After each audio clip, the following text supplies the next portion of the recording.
Hey guys, good morning. Welcome to the stream. Thank you for tuning in. Today we're going to be talking about Pro Tools routing. So I believe this was a question by a channel member on our Discord who just wanted kind of an overview of channel routing and when you choose to use tracks or a bus or an aux or routing folders and print tracks.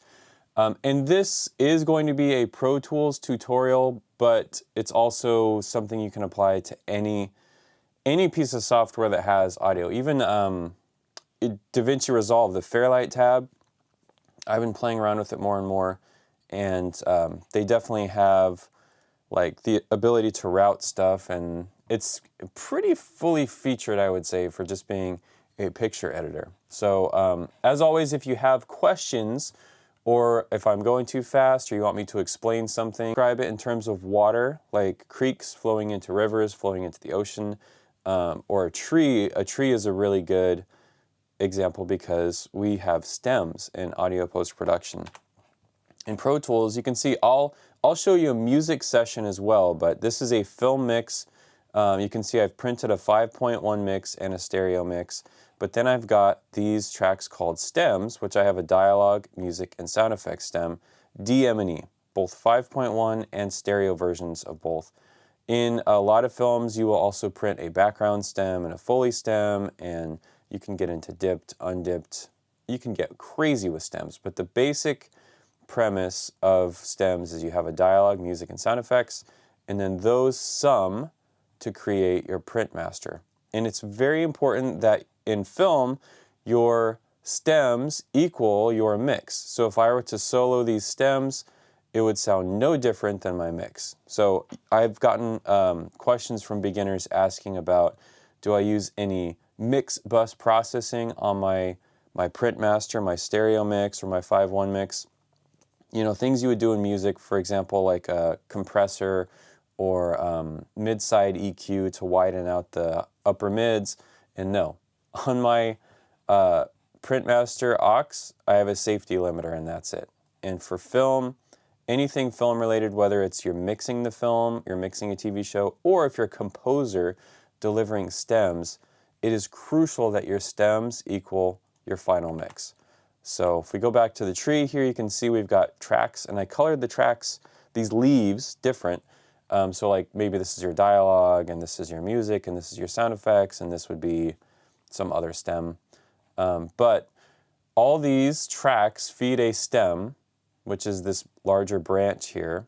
And then this stem, all these stems sum to equal your master, or your mix, or your two mix, or your export, whatever you want to call it. They all flow to the trunk of the tree and create your mix. So when you're creating a Pro Tools session or any other session, don't just add a bunch of tracks with the output being monitor left, right, or stereo output, because you're not going to be able to easily make stems that way. So definitions of tracks, bus and aux. And bus and aux are kind of used interchangeably, but you know, some people argue that, well, no, I am a well-versed audio nerd and I have gold-plated Mogami cables and a bus is not an aux. For the purposes of this, they're going to be the same. Then Pro Tools, I don't know, a couple years ago, they introduced routing folders, which other DAWs have had for 27 years. And then I like to use print tracks. So we're going to go through each of these. So tracks are your units, or your, you could say, source material. And they are the individual tracks with stuff on them. They've got audio on there. Not every track has audio on it, but these are all just your bread and butter tracks that, you know, you would just do Shift Command N and do add a new track. So they're audio tracks. They're not, they could be instrument tracks if you were composing, and those would be considered tracks too, but these are the leaves on the tree, so to speak, of your session. So they have all your material on them. So a bus and an aux is going to be it's kind of like a submix or unified group of tracks. And so these tracks are routed to a bus or a stem. And the buses and stem, like a stem is a printed submix, so it's a printed bus or aux. But you can see here in my film session, I've got all the dialogue tracks routed to a bus that's a 5.1 dialogue aux. We maybe should also talk about down mixing, which I can put that down here. Down mix in surround sessions. Okay, so a bus or an aux is just where these tracks flow into, or where they feed. They feed into this aux, and you can see my aux is actually a routing folder. And whenever Pro Tools came out with this, I was pretty slow to adopt the routing folders, but it's actually really nice, and it makes your session organization a lot cleaner because all my dialogue tracks are in this aux. So I can just crack it open, do my work, and then when I'm done, I can close it back up. I can also automate directly off this aux. You know, I could write a fader on this aux. I don't think I did that for this. There's some issues with that, so we'll get into that in a little bit. But a routing folder is just an aux that you can expand and collapse. And it's still sort of new to me. I've been using it. I mean, I say sort of new, like I've been using it for a couple years. But I've been using Pro Tools since like 2005. So that is, you know, a lot of, like, overall in my career, routing folders are still pretty new to me. Okay, so that's routing folders. That's a little, it's different from a regular folder. If I make a basic folder, they call it. This you can expand and collapse, but it has no routing. It's really just an organizational tool. So you're not going to have the benefit of creating a bus for that. And you can see I do use those if I go into my sound effects aux. The Foley is in a routing folder, but these sound effects are not. And I think I changed this in one of my templates, maybe the Dolby Atmos template. It's on my website. But the reason I did this is I don't generally need to bus process sound effects. They can just go right to the main aux for that, which is up here. So I like them to be pretty raw. So that is routing folders. So just to go back to the tree, so the routing folders would be like the stems or buses. Maybe I'll just write bus on here. Now I have to do it 3 more times. And if you hear a little scratchiness in my voice, I have young kids and they always seem to bring home crud from school, and winter is just like a train of little colds and stuff. I don't think this one's going to be too bad, but I definitely felt it when I woke up this morning. So yeah, so tracks feed the stem or the bus, and then those feed the master or print. Now, print master or print tracks, I like to, you know, you'll see people that have sessions where they have these and then they route them somehow and they just do an offline bounce. I like to have print tracks. These are audio tracks that are fed by these auxes down here. So I've got downmix auxes and I've got a 5.1 mix and a 5.1 M&E. So this dialogue aux feeds, you can see if I go here, it actually goes to my 6-track print, which is right here. Sorry, it's right here. It also, if I open up the sends, this aux also feeds the downmix bus and the 6-track print master, which is my mix aux.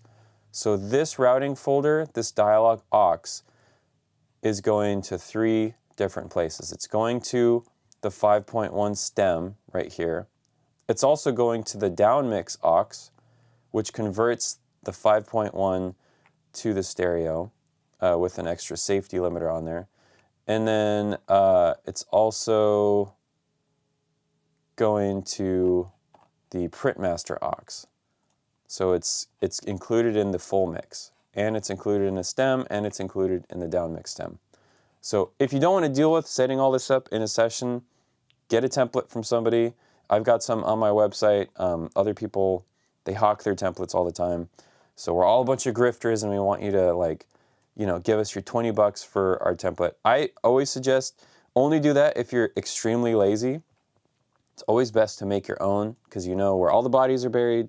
You can troubleshoot everything, and you'll just be further ahead than buying the TB licensed fancy template. So anyways, all this to say, these stems feed a print track. I like to do print tracks. Why do I like to do print tracks? Another question people ask all the time. Why do you use print tracks? Just do offline bounce. Well, if, let's say you're working on a 2-hour film and the director says, you know, oh, you're done. You're done. You printed the entire project. Okay, so you have a 100-minute, 5.1, everything, like all these stems are just printed. You know, you've done your mix, your M&E, all your stems, all your down mixes. So you've got like 40 gigs of audio sitting on your hard drive, and you're ready to send it. You're ready to upload it to Dropbox or use Massive or whatever to send this deliverable folder. And the director calls you up and says, wait 1 second. I need you to nudge this ADR line over 3 frames. We tried it in the edit, it works great. Or I need you to take out this 1 footstep. Or I need you to swap this line. Or I need you to swap this music cue. With an offline bounce, what's going to happen is you're going to have to reprint all 40 gigs of files. And sure, you can maybe bill them for that, but you're still going to bill them for it anyways. So with print tracks, if you have all your audio in here, all you have to do for that one little fix is just highlight it, do a like 5-second pre-roll, 5-second post-roll. To enable pre and post-roll, it's Shift-Command-K, right? Or is it Command-K? It's just Command-K. Okay. Swap this guy, the record, over to destructive, and you can see you got the orange flag here, orange flag here. Okay, you want me to fix this one note? Great. And then you just... 500's a deal. And that's only because that's out of the goodness of your old employer's heart. He knows how hard punch it in. It's that simple. Oh, and it didn't work. So this is a great example. It didn't work because now I have to do this. And this is another reason why it's good to check this. So interleaved. So this will screw you up. If you do an offline bounce and then you try to punch in, make sure your session setup is set to the same format as your export. And this export is an interleave file, so let's try this again. 500's a deal. And that's only because that's out of the goodness of your old employer's heart. He knows how hard things have been since you left the business. Cool, so this file, I just punched it in. You can see it just amended the recorded 5.1 mix. It did not create a bunch of little files. I mean, it did it first because I didn't have my settings right, but it didn't create a new set of 5.1 mix files and all the stems. Like if you do this across all the stems, it's just like 5 seconds and you're done with, you know, the note. So the other cool thing you can do with this is if you're doing a final playback, you can have everything printed. And if it's just little tweaks here and there, you know, the producer or director sitting there and they're giving you little piddly notes here and there, and you just punch in the notes after you do each one. And instead of having to wait for 20 minutes or 5 minutes or 10 minutes or half an hour or 1 hour or 2 hours at the end of the session, the file's been destructively amended and you just give it to them. So yeah, that's why I use print tracks. It's also nice to monitor, like you can flip off of input to check your recording and everything. So actually this is probably a good spot to go through some questions. So let me do that. Okay, thank you guys. All channel members, I'm going to keep praising you for your patronage, and I don't have a Patreon or anything like that or an OnlyFans, so really like membership is kind of the way I gauge interest in my channel, and you guys have been killing it on Discord. Like that's totally taken off. The members only Discord is like its own beast now, and you guys are supporting the channel, so thank you from the bottom of my heart, and I'm going to thank you every time I get on here. Okay, So Russ McMurtry's in the chat. Master Nelson, do you use master faders? I don't. I do not use master faders. Major Brass says, is there any shortcut to route multiple outputs for tracks? Yes, and Jake answered that. It's Control. For me, I'm pretty sure it's Control-Alt-Shift to do that. I'll show you that real quick. Let me do it on a track I don't need. So I got these note tracks here. I recommend note tracks for your session because, like, if I need to cue something for ADR, I can do this. And then if this needs to move around from conforms, it stays versus markers, which are kind of annoying. So if I was going to route this to multiple places, I would, for me, it's Control-Shift-Alt. It's all three little buttons. And then I would go like there, and it checks it. And you can do other ones. And now if I open this, you can see it's routed there, and it's still routed to the bus. So that's how you do multiple outputs, which JQ, thank you for answering that. Margarita says, hi Tom, is there a difference between routing folders and aux tracks? Is the routing and sound the same? The sound is exactly the same. A routing folder is just an aux that you can expand and collapse. And I love routing folders. They are super helpful. And the way I have this set up is I've got stems. The PFX had to be its own just because these go to the sound effects stem, so I made them their own little 4-track routing folder. But you can see the same bus processing is applied to both the dialogue and the PFX tracks and aux, so that the PFX match the dialogue and vice versa. And then these music and sound effects are also routing folders. So yeah, it's a really good habit to get into, and it makes session organization super easy. You know, if I've got like 20 music tracks and I've got only 4 PFX tracks, but like 20 or 30 dialogue tracks and reverbs, and then I've got, you know, 50 to 200 sound effects tracks. Well, if I want to get down to my backgrounds and I don't use memory locations, I have to scroll like that to get down here versus just having everything collapsed. And, you know, I can just open up the sound effects or open up the music. So I think routing folders are superior to auxes, but both are used in my sessions, and you'll probably end up using both in yours as well. So good question. Where was that destructive setting? Kevin, good question. So if you go up to your transport, you can have the big transport too.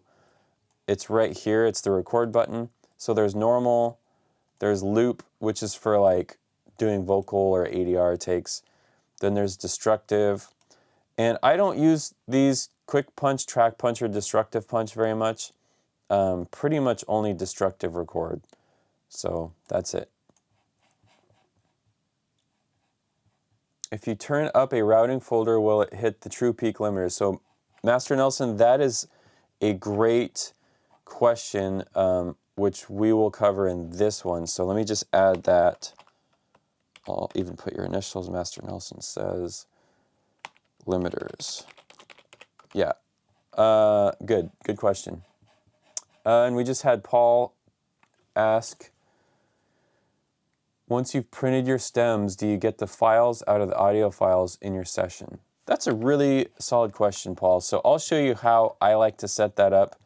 I don't like to have my prints in my audio files. So what you do for that, at least the way I do it, is you go to Setup, Disk Allocation, and then you change each of these to a folder. And I actually have, I need to be a little bit careful with Finder because I've got secret stuff in here.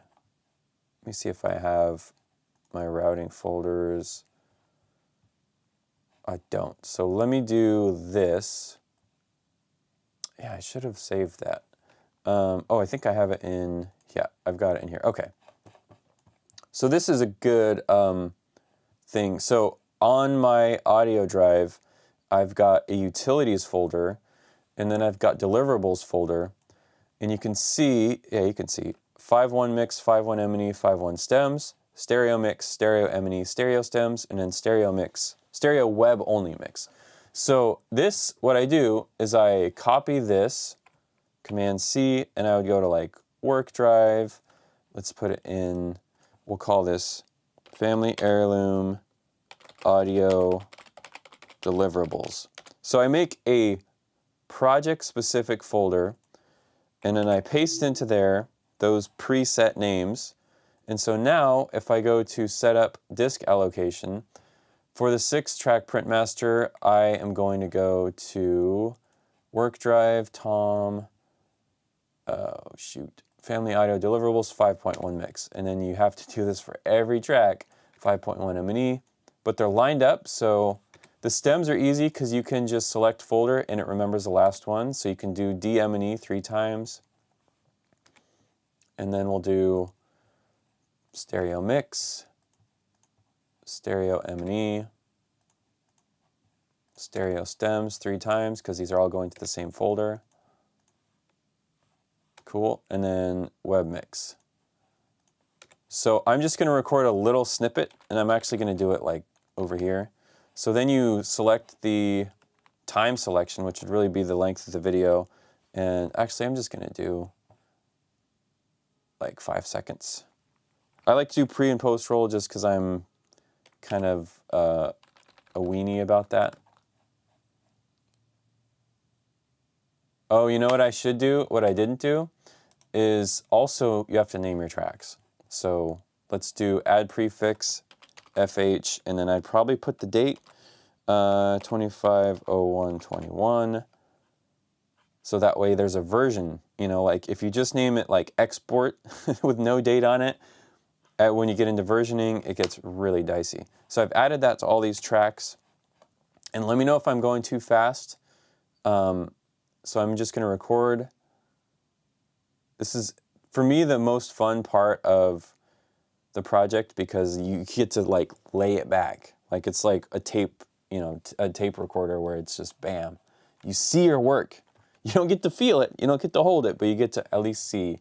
So now if I go back to here, let me put this in list view, actually columns. So now if I go in here, inside the audio files, there's my 5.1 mix, there's my 5.1 M&E, there's the D-M&E stems, there's a stereo mix, stereo M&E, stereo stems, and a web-only mix. So now I just have to send these folders to the production and get paid. So that's it. So really good question, Paul. That is just great. Like that's why I like doing streams, because people will be like, hey, what about this? And it's awesome. It's awesome to be able to just take a little diversion and show that. Sam, thanks for joining as a member. It really helps. And it keeps me going, keeps me on the hook for making videos.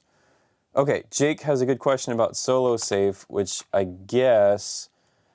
So let me just cover this real quick, when to use each of these. So tracks are where most of your content is going to live, your sound effects, your dialogue. Those are going to feed into routing folders. At least that's the way I like to do it.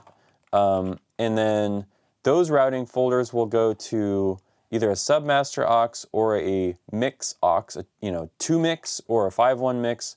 I'll show you an example of this on a music session. But yeah, so that's, use the tracks for most of the work, and they feed a bus or an aux or a routing folder, and then those need to go to print tracks. And even for music, I like to either do a print track or, you know, a 2-bus aux that I can print. Usually music, you don't have to print stems as much unless the mastering engineer is doing stems. But generally, if the mastering engineer is doing stems, you didn't do a good enough mix. They should really be mastering just a 2-track. So you can see here, I set this up from scratch. This is a music session that I'm doing for this pretty big band called DTW. Like big as in like they have like a big, a large number of players. So this is an instrumental track, but they have a, it's a horn section, so it's got trumpet, trombone, and then saxophones. Really, it should be like sax and brass, but I just lump them all into brass. So individual tracks, there's a reverb aux and then a routing folder. And then for the rhythm section, you've got a guitar track. Really, it's a like a rhythm guitar and then a lead section, but it's one player, so it's just checkerboarded. And then same for keys, and then a bass, and then those feed a routing folder for the rhythm section. And then drums get their own aux, and they did a super simple setup. They did overheads, low tom, high tom, snare, and kick. So I like less track counts on drums, especially for a band like this where it's a real natural sound. So all these routing folders sum to the 2 mix, which all I have is a safety limiter on there right now.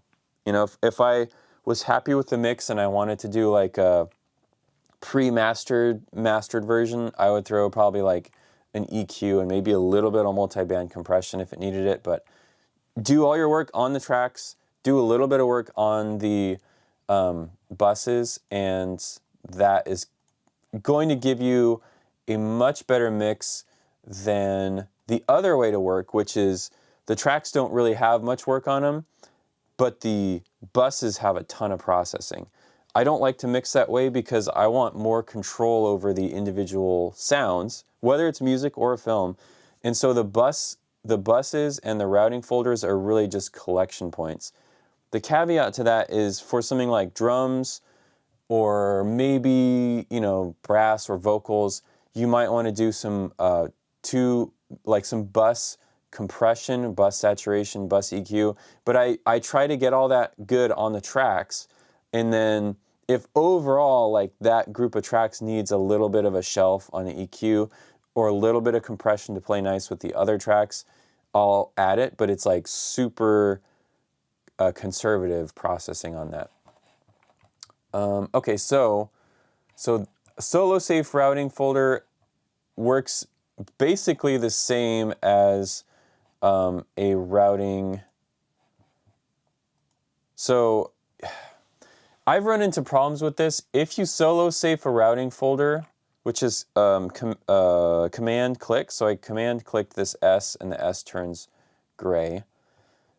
If I solo the dialog, like the routing folder, nothing happens to it. But the problem with solo safing a routing folder is if I go down to like PFX and I solo this PFX, all these tracks are going to play in this routing folder. So you generally don't solo save the routing folders. The routing folders, just leave them vanilla.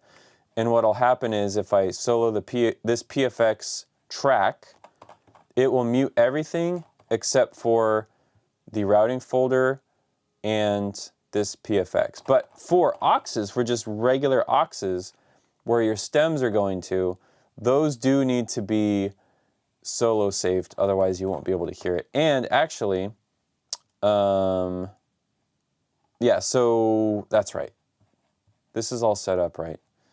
Yeah, it's a little bit weird. There was like some kind of thing that happened with this, which I think what I originally had is the PFX were feeding right into the sound effects, this aux, and so I wasn't able to hear them, so I had to make a separate aux for that, which the routing folders do automatically when you set them up. So great question, Jake. Some people have multiple master fader tracks in their sessions. Do you have any idea of a good application? Yeah, you can totally do that. I just don't like doing master faders. It's not the way I was taught. The way I was taught was to use VCAs. So you can see I use VCAs for stuff. And I don't, like the next thing we're going to talk about is the limiters, which Master Nelson asked about. So VCAs, what they do is they control the post-fader level of your tracks. So going back to this, if you have a VCA, you know, it'd be off the tree basically. It's going to increase the level of these tracks feeding into your bus. And the reason that's good is if you have a safety limiter at the end of your routing folder or bus, and you increase the level of this track, like if I were to bring this aux up 8 dB, this limiter is not going to keep this from clipping the mix input side of the mix bus. So I'm going to be able to clip this aux and actually clip the stem. If I were to record this, it would clip on my stem record here.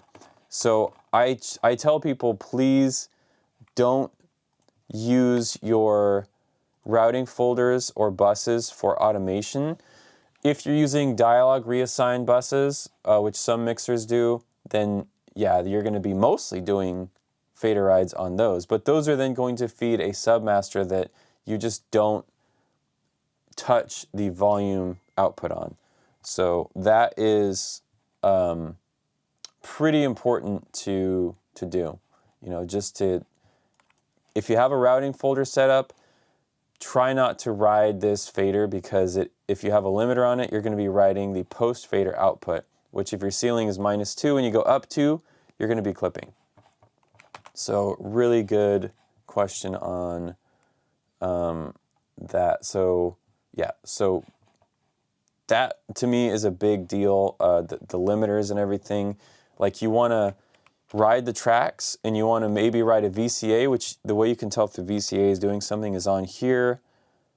You can see this blue line in this section. This top line is the VCA, which is riding stuff up or down. Generally, the VCA rides tend to be a little more global. You know, there's some bad examples here where it's not global. But the way I like to mix stuff is I'll pre-dub on the tracks and then get the like dialogue sounding good. And then when I add the music, it's like, well, now I need to ride the dialogue up or down. So then I'll go to the VCA, which just pushes the post-fader level of the dialogue tracks into this bus hotter. So also if you use bus compression, that's another gotcha, is that if you push tracks into the bus compressor more, you're probably going to mess with your gain reduction. Like the ratio is going to stay the same, but you're going to be reducing the peaks more, so you're actually not going to be any louder. And that's why I just have my threshold set very like conservatively. You know, it's not doing a lot of work. So yeah, so covered that. Solo safe behavior, we covered that. The limiters we talked about. Let me go, I'm getting a bunch of text messages. Oh, that's right, okay. It's interesting, some people have found my tutorials on YouTube and then realized doing audio posts is too much for them, and then contacted me with like a film, like, hey, I got this film, do you want to mix it or do sound design? And so it's been kind of interesting. I didn't think that would happen from doing YouTube. I figured it'd be people, like audio people, wanting to learn. But I guess like some filmmakers have found probably noise reduction stuff, because that's the thing they always ask about. Okay. Paul asked, so you don't do offline bouncing? I do offline bouncing the first time I print a show. I will grab the, where's my video? Here's how I export. I grab the video, I do Option Command B, and then set this, you know, to do an offline bounce. I do import after bounce. I even set the directory, and I could go through a whole show on this. This would be good to cover. Exports, let me write that down. Paul, you are a gentleman and a scholar. I'm adding it to my list. Exports. So anyways, just a brief overview. I do an offline bounce for like a feature film, bring the files back in. I actually bring them into my print tracks up here. So the first time I do an offline bounce, and then for little piddly notes, I do a destructive record. So you get the best of both worlds. You don't have to babysit a 90-minute feature. You know, 10 minutes, bounce it out.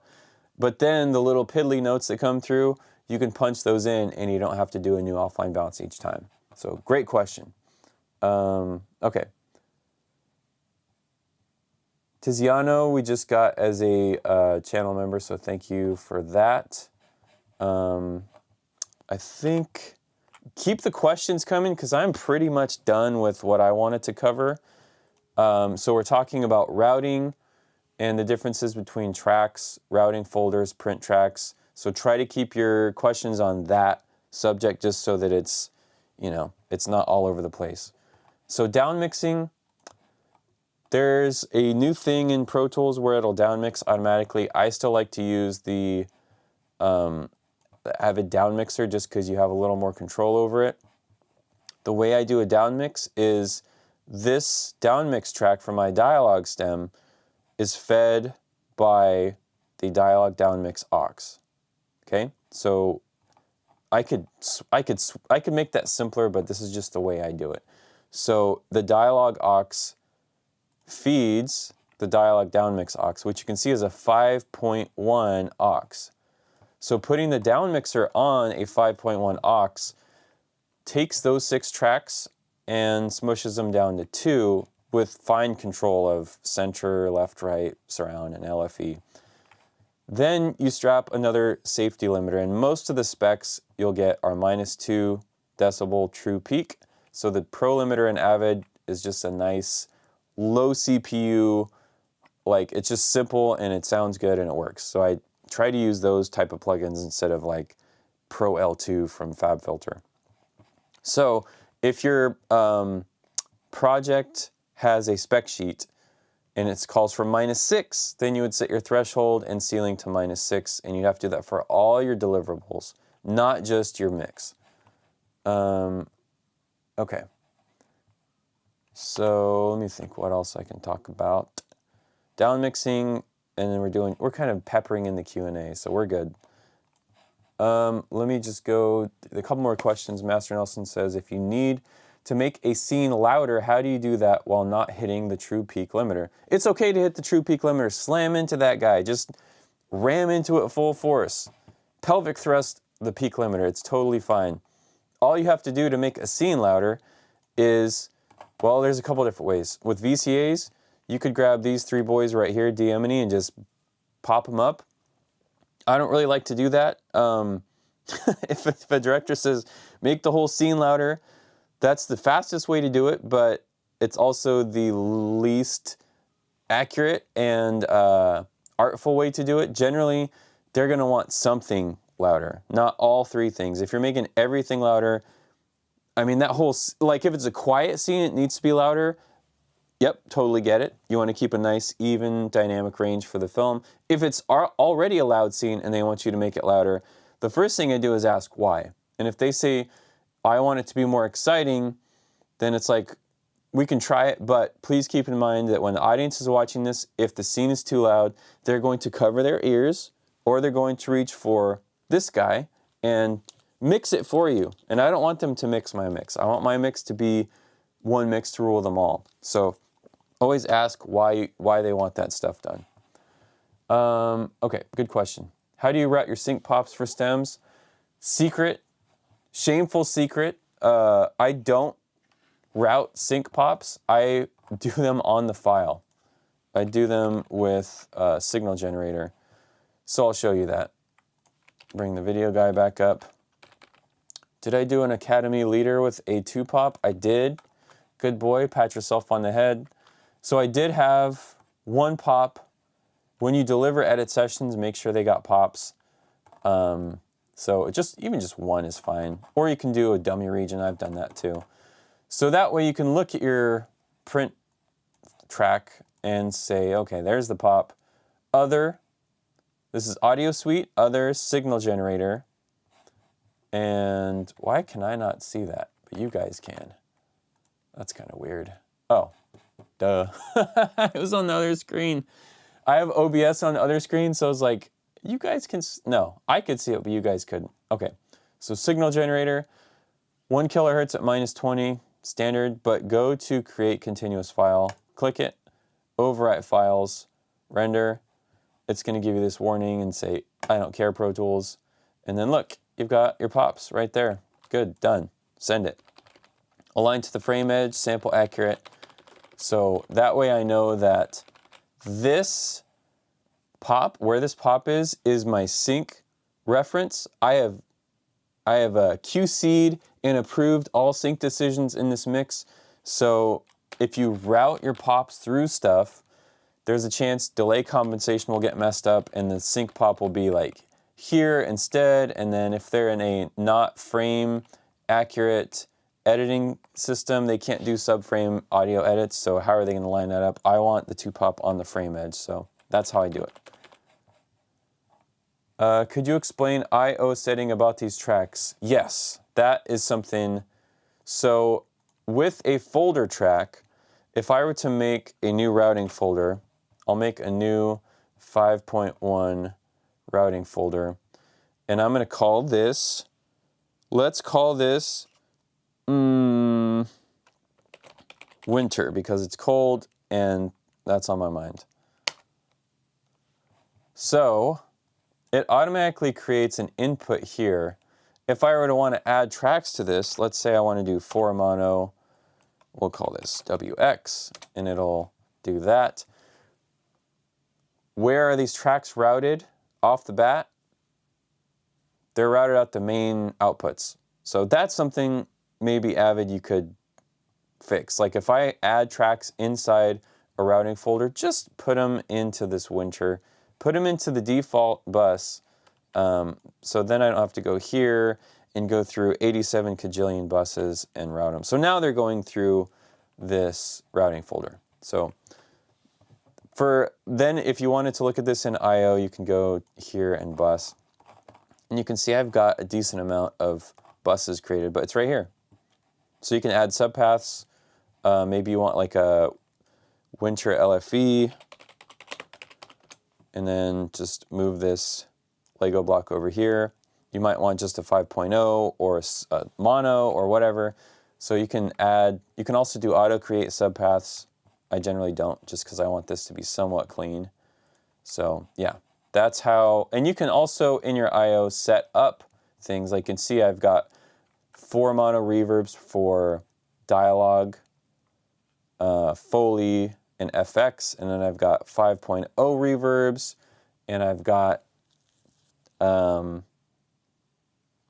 different buses and everything. So, and LFE. LFE is another one that you normally have an aux for. So I don't like to use the panner to send stuff to the LFE for, like, let's take sound effects for example. There's some punches in here somewhere. So there's a fight here and punches and everything. And if you just take this and send it to the LFE, what it's going to do is take the low frequency content that's already here and send it to the LFE. So now this low frequency content is playing in your main speakers and it's playing from your sub. And you want to have slightly different frequencies in the main speakers and the sub, because if it's a bass managed system that takes the bass out of the mains and routes it to the sub, now you've got 2 of the same frequency content being doubled in your subwoofer. So what you do to get around that is you have an LFE send with Pro Subharmonic, and you just send it from these tracks. Let me see where I did. I tend to use my LFE pretty lightly, so you can see I have some here. So this is just a mono aux that goes to a subharmonic synthesizer. So I'm creating new bass material for my subwoofer. So the mains can have the main sound, but the subwoofer will have a little extra meat at the bottom. Okay, so good question. Sam says, I've heard some things are not the best to punch in for effects, like some reverbs. Do you have strategies to work around that? Yes, the strategy for punching in reverb tails is to make sure that your pre and post roll is set longer than your longest reverb tail. So if you have an 8-second reverb, just set your pre-roll to 10 and your post-roll to 10, and you'll be golden. The other thing is, don't use AI plugins as inserts. If you have, if you have a bunch of AI noise reduction on here, it's going to be different every time you play it back. You won't be able to punch in. So use that as an audio suite. So good question there. Let's see. Yeah, so that's it. That's all I wanted. I can close this out, actually. I'll just do a recap.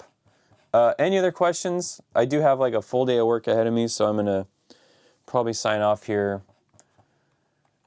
Oh, good question, Master Nelson. Man, Nelson, you've had like 3 or 4 solid questions. Does the order of plugins in your signal chain matter? It matters so much. And so does clip gaining your source material. All that stuff makes a huge difference. On dialogue tracks, I like to have EQ first, then noise reduction. And then if I'm going to use dynamics, I'll have a de-esser and a compressor. So that's the order I like things, and I'll tell you why. The EQ is a reductive EQ, and so if it's cutting out rumble and hiss or notching problem frequencies, the EQ takes care of that before the noise reduction has to. It also cleans up the signal so that when it hits a de-esser or compressor, I'm not compressing the frequencies that I'm throwing out. So if you use something like, for example, a really good plugin I like, and I use this on my Atmos template because I want it to be able to go to any facility in the world and just use stock Avid plugins. The routing, the FX chain they have on this is pretty much what I'm talking about. The EQs first, then your filters, then your dynamics, and last would be volume.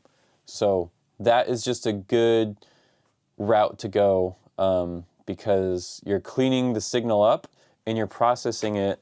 You're only processing the frequencies that need to be processed. Yeah, so great question again. Any other questions before I do a recap and sign off? I'll just maybe talk about some of the stuff. Actually, let's take a little vote, informal vote for next week. Cover that one. Covered that one. Somebody requested a terms and shorthand video for things like, you know, like 2-pop, like defining what a 2-pop is, kind of shorthand like DX for dialogue, you know, that kind of stuff. Video on Keyboard Maestro. I mostly use Keyboard Maestro when I'm dialogue editing. Routing I just covered. A video on sync and 2-pops. And then, I can't even read my own handwriting. Exports, doing a video on exports. I think Paul had an export question that kind of got me on that. So those are some ideas for content. I've also thought about maybe doing some DaVinci tutorials. Most of the people that watch my channel are like audio people, so they don't care too much about that, but I know there's a huge market for people who use DaVinci who don't really know what they're doing with audio. And although we benefit from that because maybe they hire us to do their audio post-production, I also hear a lot of terrible sounding stuff out there, and I would like to help teach those people how to do things the correct way, not just slapping on voice isolation and bus processing stuff to where it's completely nuked, but like, here's how you would use DaVinci for like a real mix. Like you'd actually do work and have it sound professional, not just sound like you slapped it out as like a Instagram video or something. So yeah. Bernardo Bento asks, settings for stereo down mixing. I didn't talk about specific settings, but I will show you that right now. I'll change this sometimes, but generally this is set and forget. I just use the System 5 default, and what that does is it knocks down the center 3 dB, it knocks down the surrounds 6 dB, and knocks down the LFE 3 dB. Some people do a -10 on the sub, or just mute the sub, or they'll mess around with the levels of the surrounds.